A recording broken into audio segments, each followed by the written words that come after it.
di ñaax rek sunu doom yi sunu jarbaat yi nga xam ne ñoom ñoo war a dem le 2 juin jàngi ànd ak jàngalekat yi li may waxaat xale yi rek mooy njàng xam-xam mooy gànnaayu ndaw kon bu ñu sàggane sunu jàng di dalal xelu waajur yi ne leen lii nga xam ne gouvernement bi jël na ko muy ñu tàmbalee ubbi école yi nga xam ne ñooy def examen le 2 juin dafa tënku ci xelal ba nga xam ne sunu waa kër docteur yi nekk ci Sénégal moom la ñu xelal gouvernement du Sénégal ndax damay fàttali rek ne dogal bu gouvernement bi jël mu jiitu ci njiitu réew mi dafa tënku ci li waa kër docteur santaane loolu it dafa nekk loo xam ne recommandation organisation mondiale de la santé la maanaam gouvernement du tëb rek ne bés sangam mën naa ubbi te du ko wéer ci xam-xamu fajkat yi kon loolu baax na ñu fàttale ko sunu bopp fàttale ko parents d'élèves yi ndax man mii di wax yéen parents d'élèves la am naa doom buy def 3e war a def DFM am naa doom buy def baccalauréat kon ñoo ko bokk waaye di dalal xelu waajur yëpp ne décision bu ñu ko jëlee rek c'est parce que dañ ko wéer ci xam-xamu borom fajkat yi loolu nag dafa tënku ci charte yoo xam ne dañ ko war a doxal te sànq sous-préfet fàttaliku mooy cet gi ñu wax mooy masque yi mooy di raxasu balaa ñu dugg ci salle de classe yi mooy aussi respecter distance yi ñu joxe nee na sànq président gouvernement scolaire bi ma ne leen am na loo xam ne waajur yi dañ ko yàgg wax ay xale xëj na duñ ko fonk muy discipline coronavirus nag ku amul discipline moom boo deful ndànk rek dina la song ndax mën nga ñàkk discipline sa kanamu waajur nga mucc mën nga ñàkk discipline sa kanamu ku la mag nga mucc waaye coronavirus moom boo ñàkkee discipline ci kanamu moom nga loru kon loolu xëj na parce que lu yàlla def rek moo gën kon coronavirus dañ ci war a jàng am ay jàngat ci xëj na lu ñu doon sàggane ci ay doxalin coronavirus fàttali ñu kat ni ay doomu aadama am na loo xam ne war nañ ko fonk te discipline ci la bokk maanaam yar ak teggin jëfe li ñu la sant ci la bokk bu ñu la nee boo ñëw salle de classe solal masque boo solulee masque xam nga loolu moom ñàkk discipline kese la bu ñu la nee fii soo fay dem na nga takk masque nga dem fa takkoo masque loolu moom ñàkk discipline kese la te loolu soo ko defee yaa ngi lor sa bopp waaye yaa ngi lor également ña ngi fay fekk donc loolu maa ngi ciy fàttali bu baax a baax xale yi te xam naa sunu jàngalekat yi nga xam ne ay jàmbaar la ñu wax dëgg yàlla maa ngi leen di ndokkal monsieur le proviseur ndax seen liggéey yombul xam naa di ngeen ci taxaw di ngeen ci sol seen dàll pour que tegtal yi ñuy wax yëpp ñu mën ko jëfe ci biir école yi kon lii nekk na loo xam ne moom laa bëggoon séddoo ak mbooloo mi ku nekk boo fi jógee surtout élèves yi bu ngeen demee seen xarit yi seen camarades yi ngeen lawal lii ñu wax ci ay gestes barrières ci ay sensibilisation ndax kat bu ko defulee mën nañu lor société bi ah commune bi nag ñu ngi sant yàlla xëj na duggu fi waaye kenn jombul kenn coronavirus jombul kenn kon loolu nañu gën a góorgóorlu buñ ci nekkoon nañ ci gën a nekk ba yàlla musal ñu ba lii jóge fi ak jàmm kon lii laa waxoon naa ko sànni ci kàddu di gërëm bu baax a baax monsieur le sous-préfet ci engagement bi nga xam ne moom def na ko moom il est en première ligne moom moo ñu gën a nekk jàmbaar sax ci xeex bi ndax mu ngi en première ligne ci transport bi mu ngi en première ligne ci école yi mu ngi en première ligne ci sécurité bi kon monsieur le sous-préfet vraiment en tant que maire de la commune mën naa seede ci tur population yi que sa liggéey ñëpp a ko rafetlu sa engagement ñëpp a ko rafetlu te lii mooy kon commandement territorial réew nag bu tollee ci jamono yu mel nii nag ah ci lay kilifa di doog a am mën naa ne am njariñ fii la ñuy xamee kilifa ak ku dul kilifa parce que bu askan bi jaaxlee comme ni ko proviseur bi waxee sànq bu tiitee bu jaaxlee ah boobu nag kilifa yi nag dañu war a dox dafa kilifa kon chef de village ñu ngi leen di gërëm Ablaye nga wax ma sunu président chef de village yëpp nii ko tegtal bii ñu leen jox sànq te sous-préfet wax ko mooy ñu góorgóorlu ci ku nekk nga jéem a sàmm la nekk sa école bi ndax sunu njaboot la lu waral école bi xaw a jaaxle ni ñoom mooy ça touche un secteur très sensible mooy les enfants mooy xale yi ndax xale mooy njaboot amul kenn koo xam ne Sénégal jóge ci président de la République ba ci gën a tuuti amul jaaxle comme ni ko proviseur waxee ndax xale dafa fragile kon fu muy nekk rek lay aar kaaraangeem day soxal seen ay waajur soxal seen ay kilifa mais nii ñu ko defee bu ñu ci àndee rek takku ci mesures yi takku ci gestes yi ñu waxee incha allah yàlla dinañu jàppale maa ngi leen di sant bu baax di leen gërëm asalaamaaleykum wa rahmatullah. Aliou Dione, élève établissement lycée de Notto Diobass.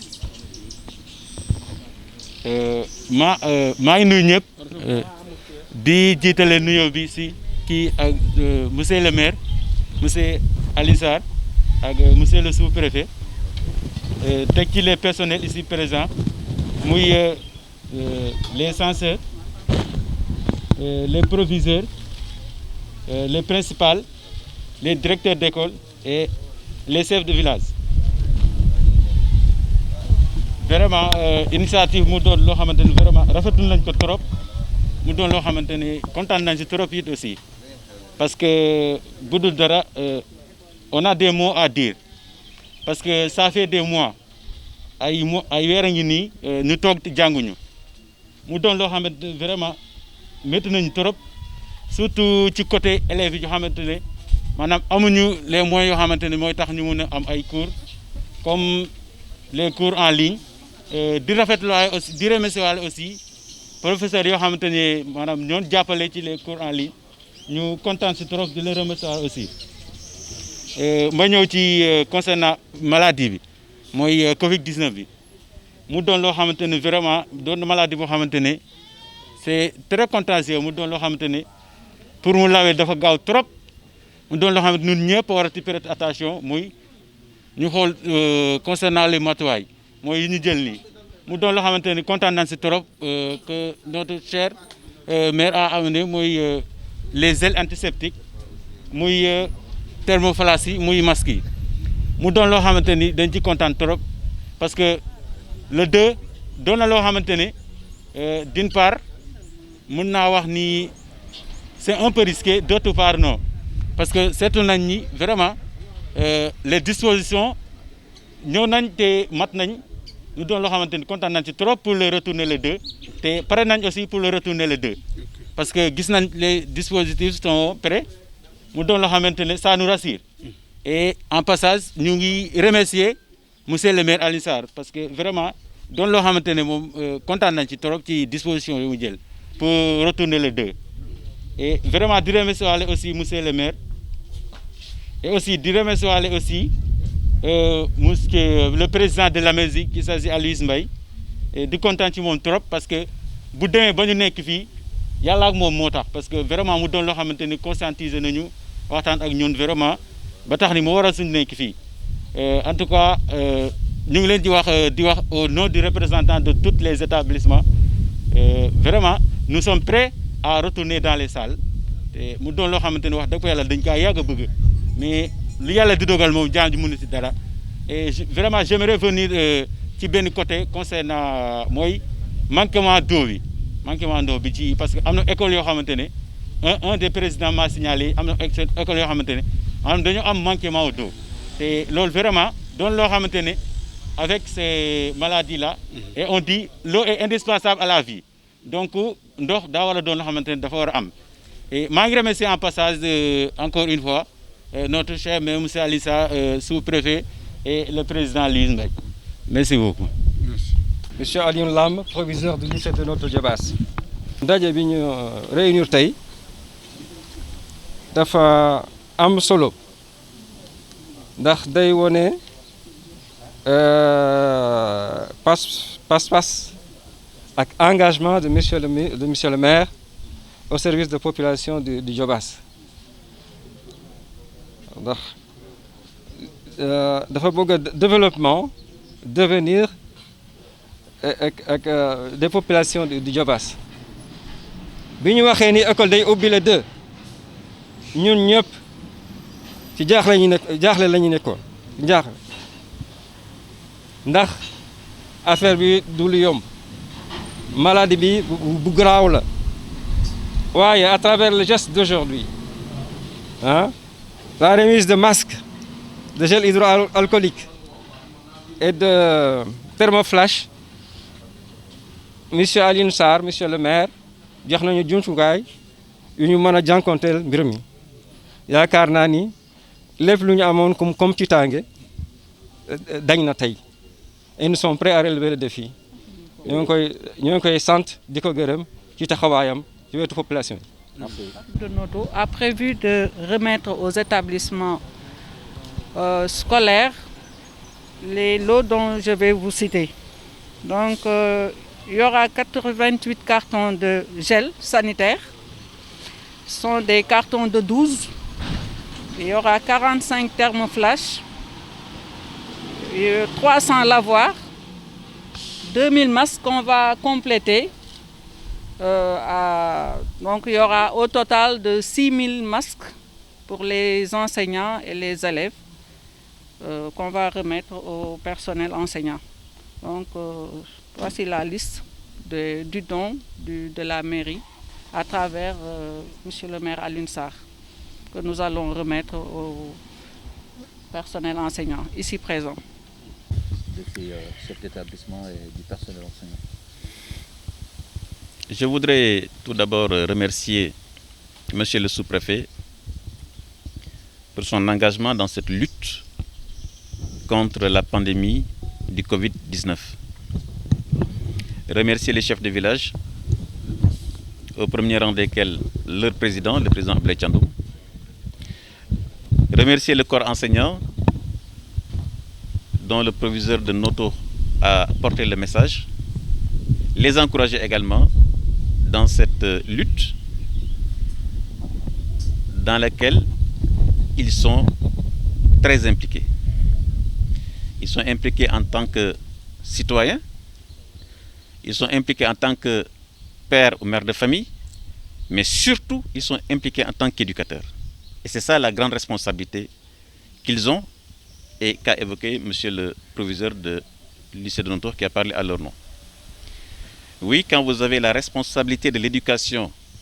des enfants, vous avez une double responsabilité. Une responsabilité éducative et une responsabilité qui touche un corps très sensible dans la société, qui est le segment des enfants. Donc je voulais leur dire toute ma disponibilité et la disponibilité du conseil municipal et l'ensemble des acteurs de la commune à les accompagner dans ce processus. Ce matin, nous avons vu l'enseignement public, mais aussi nous avons vu l'enseignement privé, notamment les privés catholiques qui sont également présents. La commune de Noto Diobass se fait le devoir d'être à leur côté et de les accompagner dans ce combat commun. Je voudrais également dire un message à la jeunesse, notamment aux élèves, pour leur dire ceci, que la décision du gouvernement du Sénégal d'ouvrir les salles de classe le 2 juin est adossée à une recommandation du corps médical, de nos experts en santé publique, qui, après avoir évalué la situation sanitaire du pays dans cette période du 2 juin, ont conclu à la recommandation que le Sénégal peut ouvrir ses salles de classe le 2 juin. Donc cela veut dire sur le plan sanitaire, les populations doivent être rassurées, puisque c'est une décision qui est adossée à une démarche scientifique. Mais également, ça demande une obligation et une responsabilité de chaque citoyen et de chaque citoyenne. Cela veut dire que les gestes barrières, les mesures de distanciation sociale, distanciation physique, il faut également que les élèves les appliquent à la maison, sur la route de l'école, mais également à l'intérieur de l'école. Et je voudrais donc dire à ces élèves qui sont l'espoir du pays, qui sont l'avenir de la nation, que également il faut qu'ils fassent preuve d'une grande responsabilité pour que les conseils qui leur sont donnés par leurs enseignants, qu'ils les appliquent pour la santé de l'école, pour la santé tout court. Enfin, aux enseignants, je voulais également demander à ce que cette sensibilisation se poursuive dans les salles de classe. Je crois que dans le programme qu'ils auront au début de chaque cours, il y a une trentaine de minutes ou 1 heure de temps où ils vont parler de sensibilisation contre le Covid. Et je pense que ce travail de sensibilisation aux élèves dans les salles de classe sera également utile pour que ces élèves puissent également être les relais dans les familles. Demander à ce que les élèves, une fois qu'ils rentrent à la maison, qu'ils fassent également une sensibilisation auprès de leurs amis, de leurs parents, mais également de leurs voisins. Donc c'est un travail vraiment qui continue pour justement sauver nos systèmes éducatifs, mais également sauver nos systèmes sanitaires. Monsieur le sous-préfet de Notto Diobass, Monsieur le maire de Notto Diobass, Monsieur le président de l'association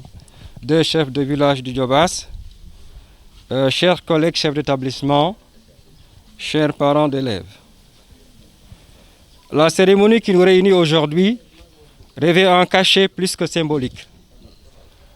Il s'agit d'un geste concret qui traduit tout l'engagement de Monsieur le ministre, Monsieur le maire de Notto Diobass, Monsieur Alioune Sarr, de son engagement au service des populations du Diobass. Soucieux qu'il est de leur devenir, de leur développement et de leur mieux-être. Monsieur le maire, pour ne rien vous cacher, l'annonce de la reprise des cours le 2 juin a plongé toute la communauté éducative dans le scepticisme, dans la perplexité, dans l'émoi, pour ne pas dire le désarroi. Surtout chez les chefs d'établissement, conscients qu'ils sont de l'immensité, de l'étendue de leurs responsabilités. Mais par ce geste, composé de masques, de gel hydroalcoolique et de thermoflash, vous nous rendez là, vous nous facilitez la chose. Je crois que nous partirons d'ici rassurés et nous aborderons la rentrée, la reprise des cours avec beaucoup plus de sérénité. Parce que vous nous aurez armés et vous nous aurez outillés. Et nous nous sentons prêts à relever le défi. Je crois que la réussite, la reprise du 2 juin sera une réussite, grâce justement à votre engagement. Aussi, je ne trouverai jamais assez les mots qu'il faut pour vous exprimer toute notre gratitude et tous nos remerciements. Encore une fois, Monsieur le maire, merci.